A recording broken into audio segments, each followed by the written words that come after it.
Il s'appelle Faisal, il a 23 ans. Il y a 3 ans, ce jeune Afghan a fui son pays, menacé par les talibans. Désormais réfugié politique, il a décroché un contrat en alternance pour apprendre le métier de canalisateur. Depuis 5 mois, Faisal travaille à la société Sogea Hydraulique, une filiale de Vinci. C'est pas facile, mais c'est trop compliqué, mais c'est intéressant parce que quand tu vas sur le chantier, tu vois, il n'y a que la route et tu sais pas c'est quoi ça. Et partir et en dessous, tu vas avoir beaucoup de réseaux, par exemple réseau de gaz, de l'eau potable, de l'eau usée et télécom. Et il y a plein de choses, mais c'est intéressant. Quand tu fais le travail, c'est intéressant. C'est pas facile, mais c'est intéressant. Surtout, il faut faire beaucoup attention parce qu'il y a des réseaux gaz, il y a des réseaux électriques. Il faut faire attention à côté. Tu as trouvé un nouveau sens à ta vie? Parce que c'est pas évident de refaire sa vie quand on vient d'un autre pays. Oui, franchement, c'est compliqué, un peu compliqué parce que quand tu arrives en France, ça c'est la langue, il y a beaucoup de choses qui c'est pas pareil comme chez moi. C'est trop compliqué, mais il faut apprendre, il faut regarder pour qu'il faut bien apprendre. Mais ça va, ça arrive petit à petit, je comprends.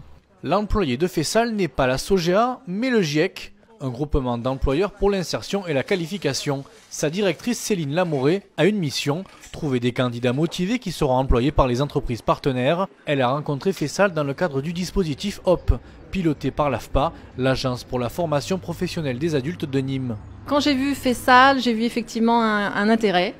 Voilà, une grande motivation, une curiosité, une envie d'apprendre, du potentiel.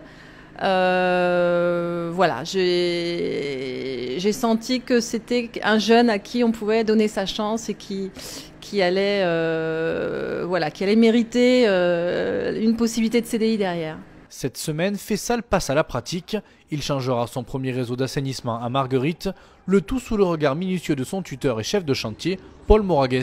Il est toujours là, il est toujours présent, toujours souriant, il s'entend bien avec l'équipe, il est en demande de savoir. Quand il y a des questions, on est toujours là pour répondre. Donc il est intéressant, il est intéressé par le métier pour vraiment en faire la suite de son histoire, quoi. Vous qui êtes chef de chantier, qui êtes dans le BTP depuis quelques années, est-ce que c'est difficile aujourd'hui de trouver des bons canalisateurs ?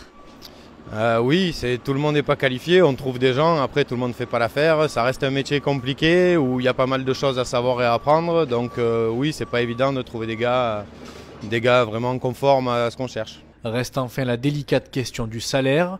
Longtemps, certaines sociétés ont été soupçonnées de vouloir embaucher des travailleurs immigrés pour moins les rémunérer. Oui, alors effectivement, contrairement à une idée reçue, ils sont plutôt bien payés dans les travaux publics, puisque Faisal, notamment sur un contrat pro, un contrat en alternance débutant, il touche un salaire environ entre 1500 et 1700 net. Donc effectivement, on est quand même plutôt bien payés dans les travaux publics.